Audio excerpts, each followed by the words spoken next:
Для того, чтобы удобно нарезать лук, оставляйте у него хвостик. Давайте посмотрим, что получается. Вот лук без хвостика. Делим его на 3 части. И он у нас, вот видно, что да, на 3 части разделен.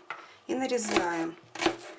Когда нарезаем, до конца доходим, нам очень тяжело нарезать тоненько, потому что лук периодически разваливается. Теперь смотрим, что с хвостиком. Также на 3 части я держу за хвостик. Вот лук держится, не разваливается.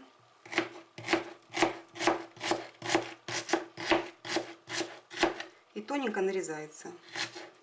Все, хвостик выбрасываем.